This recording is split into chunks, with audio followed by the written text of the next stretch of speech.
saudara-saudariku yang mungkin terhubung baik di Indonesia, dari Medan, Lombok, Bengkulu, Palangkaraya yang saya cintai, dan saudara-saudariku yang di Malaysia, juga beberapa negara yang bergabung. Ada pertanyaan, apa amalan terbaik Rasulullah SAW di bulan Ramadan? Hadis riwayat Ibnu Abbas radhiyallahu taala anhuma, Nabi sallallahu alaihi wasallam, bersumber dari Nabi sallallahu alaihi wasallam ketika diamati oleh Ibnu Abbas, disampaikan, kana Nabi sallallahu alaihi wasallam ajwadan nas wa ajwadu ma yakunu fi Ramadan. Adalah Nabi sallallahu alaihi wasallam itu orang paling baik, dermawan, dan bertambah kedermawanannya saat tiba Ramadan. Ya, kalau jud itu umumnya ke harta. Ya. Yang kedua, beliau menambah bacaan Qur'annya. Ya.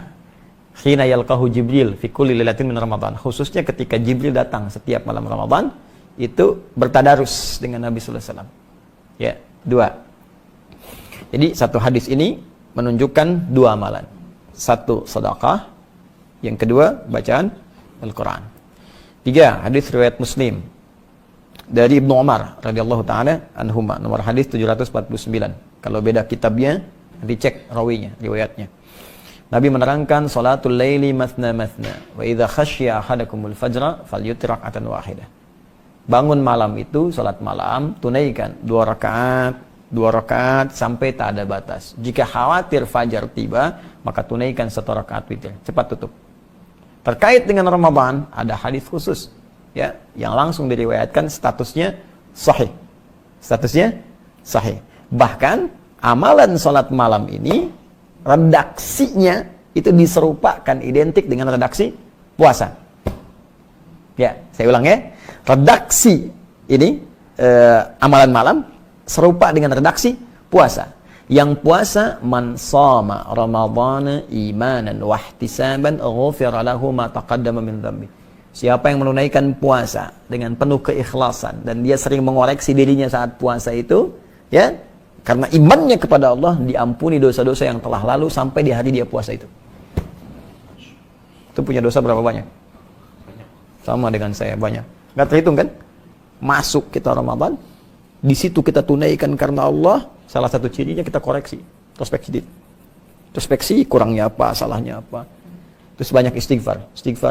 Tunaikan, berusaha ikhlas puasa. Begitu kita mengingat dosa, istighfar, jatuh air mata kita, ampunan diturunkan oleh Allah sampai hari itu. Kalau antum meninggal pas di hari itu, dosa udah gugur, dapat langsung pahala puasa. Dosa 0, pahala muncul. Mau? Insyaallah hari pertama langsung meninggal. Kalau tiba ajal, kalau tidak ya belum tentu.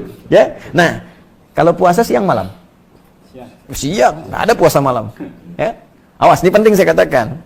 Tsumma atimmus siyama ilal lail. Al-Baqarah 187. Sempurnakan puasa itu sampai ila muqaddimatil lail, pembuka malam. Pembuka malam itu maghrib. Kalau sudah masuk malamnya, namanya isya. Nah, awas, ini penting saya sampaikan karena ada yang terlampau soleh puasa sampai isya. ada satu sekte itu puasa sampai isya, itu terlampau soleh. Nabi aja buka maghrib, dia Nabi bukan puasa sampai isya. Ya. Nah, jadi karena puasa siang, yang kedua ada amalan malam. Redaksinya sama persis dengan yang tadi, cuman berubah wujud amalannya. Ya, apa amalannya? Man qoma Ramadhana imanan wa ihtisaban ghufira lahu ma taqaddama min dhanbi. Puasa siang, ente diampuni siangnya. Apakah langsung seketika peluang dosa hilang? Belum tentu, karena setannya pun tidak berhenti sebelum Anda meninggal. Gitu. Boleh jadi siangnya diampuni, sampai maghrib tuh, diampuni dosa. Habis maghrib, keluar gibah. Siapa sih yang ngadan jelek banget? Jelek banget, ya, baru diampuni dosa, dan muncul lagi tuh. Ya. Ya, nah itu. Bagaimana cara menutupnya? Man qama Ramadhan. Siapa yang bangun malam? Nah, bangun malam di Ramadan, Qiyam Ramadan. Ya, tunaikan dengan tenang, nikmat, sehingga ada sentuhan ke jiwa, ke roh. Roh itu bahasa Arab. Ya, Quran surah ke-17 ayat 85. Yas'alunaka 'anir ruh. Qul ruhu min amri rabbi wa ma utitu minal ilmi illa qalil. Roh itu ya dari kata roh, ya roh. Ya. Nah, kalau Anda mendapatkan sesuatu yang berdampak pada roh, enak, tenang. Saya duduk dulu, itu sholatnya berpengaruh pada jiwa, gitu kan? Nah, itu disebut tarwihah namanya. Tarwihatun. Jadi saat sholat ada getaran ke jiwa enak, terus istirahat sebentar, sholat lagi, tarwihah. Kalau berkali-kali dijamakan namanya tarawih. Nah, kan? Baik, malam Ramadan ada sholat apa? Tarawih. Nah, tarawih itu sifatnya. Jadi tunaikan sholat dengan tenang. Ya, ada dampak ke jiwa, itu maksud tarawih. Ya. Jadi kalau kita punya getaran ke jiwa, tenang, nyaman, nah itu sifatnya disebut apa? Tarawih. Kalau dalam sholat itu sampai kita tobat, sujud, doa, begitu tobat jatuh air mata, diampuni dosa sampai malam itu. Dari semua perjalanan hidup kita sampai di situ. Nah, itu disebut tarawih. Nah, jadi jangan tergesa-gesa. Ya, ada orang sholat 11 rakaat 1 jam. Masa yang 23 7 menit? Allahu Akbar, Allahu Akbar, Allahu Akbar. Nah, itu ya. Nah, jadi walaupun secara fikih mungkin bisa benar, tapi nilai tarawihnya bisa hilang. Secara fikih mungkin bisa benar, bacaan cepat mungkin bisa saja. Tapi nanti ada beberapa bagian-bagian yang hilang. Tumanina apa dan sebagainya. Ya, nggak usah jauh-jauh, Nabi aja kan nggak begitu gitu. Ya, pelan-pelan. Nah, kembali kepada tadi, jadi amalan apa yang dikerjakan saat Ramadan? Kita rinci tadi. Ya, masih ingat yang pertama tadi kan ada 2, sedekah. Ya, karena itu siapkan dari sejak sekarang. Tabungan kita pelan-pelan. Tidak harus uang, makanan ya. Yang kira-kira nanti bisa dikonsumsi. Sekarang banyak saudara-saudari kita terdampak dengan situasi sekarang itu. Yang kekurangan makanan, berbagi, terapkan. Kita bikin program yang amin itu, Ansar Muhajirin itu ya. Alhamdulillah teman-teman dimanapun anda berada, kami telah kirimkan bagian pertama ke saudara-saudari kita Indonesia yang ada di Malaysia, sudah sampai, semoga bermanfaat. Dan juga untuk teman-teman kita coba bersabar ya dalam situasi ini. Saya sarankan semua yang Allah titipkan sehingga terasa lebih. Bukan kaya, ingat. Awas ya, awas, yang kaya itu Allah, Anda cuma dapat titipan.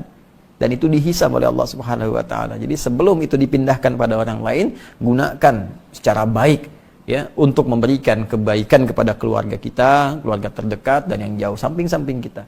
Bersinergi. Nah, kata Nabi, ayo berbagi saat Ramadan walaupun cuman sehirup air, 1 kurma. Ya, itu bahasa majas ya. Jangan gini misalnya aqua 1 sedot udah kan kok cuma sedot ya hadis Nabi tidak ya. Jadi itu majas kiasan ya, batas kiasan lah. Jadi walaupun air kita bagikan ya, kurma kan kurma nggak harus dimasak lagi ya, jadi bisa langsung tapi yang matang ya, jangan kurma yang mentah itu kan. Oh ini kok mentah ya, tunggu sampai buka mungkin matang. Tidak begitu ya, jadi kasihkan yang bisa dikonsumsi. Jadi 1 sedekah nilainya tinggi. Kemudian Quran ya, Nabi aja sampai hatam Ramadan itu sekali. Ketika akan wafat 2 kali hatam. Ya, tadarus, pahami artinya ya dengan baik, baca dengan bagus. Yang ketiga tadi salat malam, hidupkan. Ya, itu amalan diantara yang dianjurkan Nabi Sallallahu Alaihi Wasallam. Dan ada kalimat muhasabah. Muhasabah itu introspeksi diri, ya, minta ampunan dari dosa. Yang kelima memperbanyak doa. Perbanyak doa itu ada di Quran surah kedua dalam rangkaian ayat Ramadan ayat 186. Memperbanyak doa pada Allah. Taubat, perbanyak doa. Nanti ada buku saya tentang makna ayat puasa. Itu membahas ayat puasa dari ayat Al-Baqarah 183 sampai 187. Dan setiap hurufnya. Saya ayyuhalladzina amanu, ya berapa kali disebutkan di Quran, maknanya apa dan sebagainya sampai ayat 187.